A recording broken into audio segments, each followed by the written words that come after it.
विश्वामित्र जी हैं क्षत्रिय और वशिष्ठ जी हैं ब्राह्मण। एक दिन क्या हुआ कि वशिष्ठ जी के आश्रम में विश्वामित्र जी आए। उस समय विश्वामित्र जी राजा थे, अपनी सेना को लेकर आए। जब सेना को लाए तो विश्वामित्र जी जंगल में आए तो वहां वशिष्ठ जी मिले। तो वशिष्ठ जी ने राजा का विश्वामित्र जी का स्वागत किया कि आप आए हैं, पानी वानी पिलाया, कुछ खाने को दिया। तो विश्वामित्र जी को वशिष्ठ जी की एक गाय थी, नंदिनी उसका नाम था। वशिष्ठ जी की एक गाय थी, गाय सुंदर, वो गाय बड़ी सुंदर थी। तो विश्वामित्र जी बोले कि महाराज मैं आपकी गाय लेना चाहता हूं। तो वशिष्ठ जी ने कहा महाराज ये गाय हमारी है, हम आपको कैसे दे दें।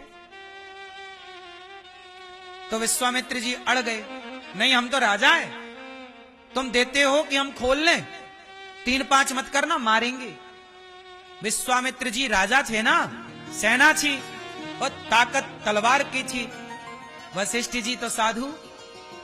वशिष्ठ जी बोले विश्वामित्र जी ऐसी बात ना करो, आप अपना भला चाहते हो तो चुपचाप निकलो यहां से।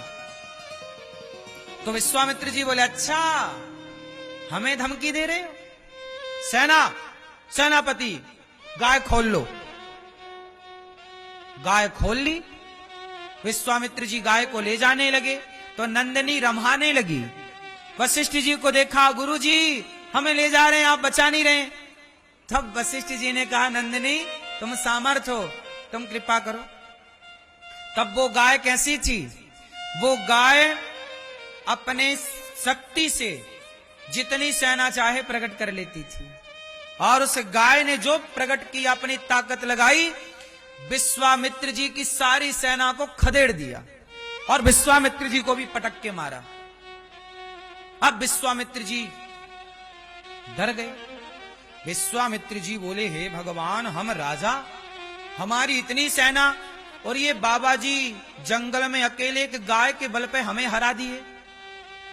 तब विश्वामित्र जी समझ गए कि क्षत्रियों के बल से ज्यादा बल ब्राह्मणों का बल है। ब्राह्मणों के पास कौन सा बल है, तप का। कौन सा बल, तपस्या। विश्वामित्र जी समझ गए कि वशिष्ठ जी तपस्वी हैं। वशिष्ठ जी कौन है, तपस्वी। ये गृहस्थ में है और गृहस्थ में रह के पत्नी के साथ, इनके बच्चे भी हैं। फिर विश्वामित्र जी को आई गुस्सा। उस समय तो गैया मारी तो चले गए, कुछ दिन बाद आए प्लानिंग करके और विश्वामित्र जी ने आकर वशिष्ठ जी के पुत्रों को मार दिया कि तुमने हमें मरवाया। देखो राजा था ना, राजा हार गया एक साधु से तो गुस्सा तो आएगी। तो बदले की भावना, ईर्ष्या, द्वेष सब ना भरा पड़ा है व्यक्ति के अंदर। तो विश्वामित्र जी ने वशिष्ठ जी के पुत्रों को मार दिया। समझना, बहुत ध्यान से सुनना ये कथा। ये कथा भागवत जी की है, अन्य पुराणों में भी ये कथा, महाभारत में बड़ी विस्तार से। अब क्या हुआ कि विश्वामित्र जी ने 100 पुत्रों को, अच्छा वशिष्ठ जी कैसे हैं, वशिष्ठ जी चाहते तो एक संकल्प लेते और विश्वामित्र जी को मार देते। जिनकी एक गाय ने उनकी सेना को पछाड़ दिया, वो वशिष्ठ जी एक तिनका फेंकते ना, तो तप का तिनका फेंकते तो विश्वामित्र जी मर जाते। लेकिन वशिष्ठ जी ने क्रोध, 100 पुत्र मार दिए पर क्रोध नहीं हुआ। जब विश्वामित्र जी ने देखा कि भाई वशिष्ठ जी ने तो क्रोध नहीं किया, हमने इनके पुत्र मार दिए। अब विश्वामित्र जी ने अपना राजपाट सब छोड़ दिया और जंगल में तपस्या करने लग गए कि मैं भी तपस्या करूंगा। मैं भी क्या करूंगा, तपस्या। तपस्या कर करके उन्होंने वशिष्ठ जी के पुत्रों को मारते चले गए। एक दिन क्या हुआ कि विश्वामित्र जी को गुस्सा आई कि मैंने इतनी तपस्या की फिर भी मैं बराबरी, देखो आदमी बराबरी नहीं कर पाता तो उसका नुकसान करना चाहता। विश्वामित्र जी ने तलवार उठाई फिर से, बड़ी तपस्या, कई साल तपस्या कर ली। और एक दिन क्या हुआ, रात के 2 बजे विश्वामित्र जी ने तलवार उठाई और विश्वामित्र जी सोचे कि अब मैं वशिष्ठ जी को ही मार दूंगा, ना रहेगा बांस ना बजेगी, मैं फिर बड़ा कहलाऊंगा। अब लो भैया, रात के 2 बजे थे। वशिष्ठ जी घास की कुटिया में रहते थे, पति पत्नी, पुत्र तो मारे गए थे। अब हुआ क्या कि विश्वामित्र जी जाके कुटिया के पीछे छिपे हैं। तभी वशिष्ठ जी की नींद खुल गई और वशिष्ठ जी और अरुंधति दोनों जागे तो दोनों बिस्तर पर पड़े पड़े बातें कर रहे हैं। तो संयोग से अरुंधति मां ने पूछा अपने पति वशिष्ठ जी से कि स्वामी, इस समय धरती में सबसे अधिक तपस्वी कौन है? तो वशिष्ठ जी ने कहा, हे देवी, इस समय पूरी पृथ्वी का सबसे तपस्वी व्यक्ति कोई है तो विश्वामित्र जी हैं। सोचिए, विश्वामित्र जी वहां छिपे थे तलवार लेके। विश्वामित्र जी वशिष्ठ जी को मारने आए थे और विश्वामित्र जी बाहर छिपे हैं और वशिष्ठ जी उनकी तारीफ कर रहे हैं। वशिष्ठ जी उनकी तारीफ कर रहे हैं जिन्होंने वशिष्ठ जी के पुत्रों को मार दिया। तो वशिष्ठ जी ने कहा कि इस समय धरती के सारे तपस्वियों में सबसे श्रेष्ठ तपस्वी विश्वामित्र जी हैं। बड़ा त्याग करके बड़ी विधान से वो तपस्या करने लग गए हैं।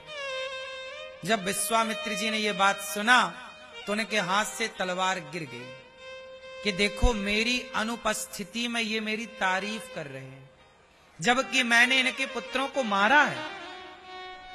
आपके बेटे को कोई मारे तो आप उसकी तारीफ कैसे करेंगे अकेले में? लेकिन धन्य है वशिष्ठ जी। विश्वामित्र जी दौड़ कर आए और विश्वामित्र जी वशिष्ठ जी के चरणों में गिर पड़े। जब गिर पड़े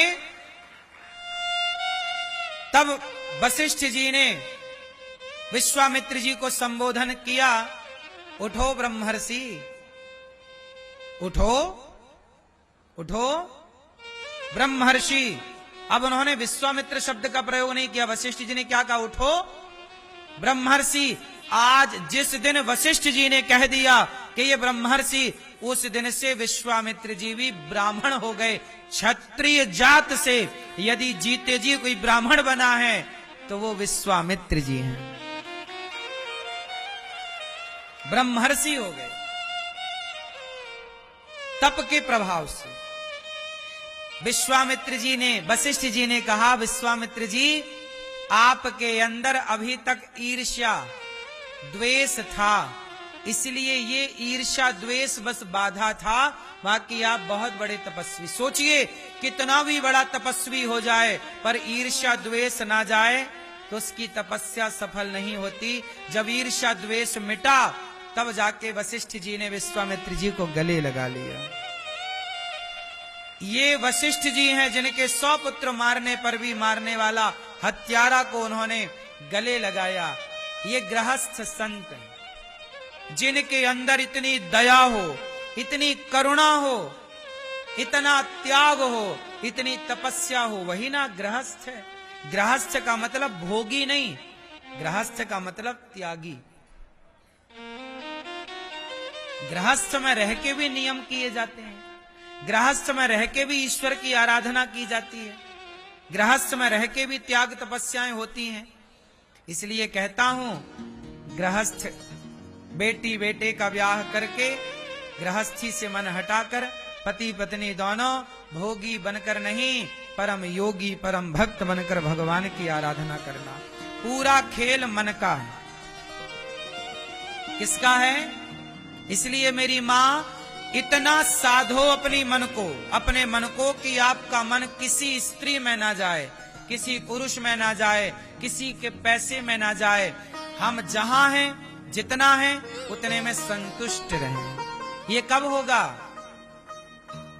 जब आप सत्संग से प्रेम करेंगे,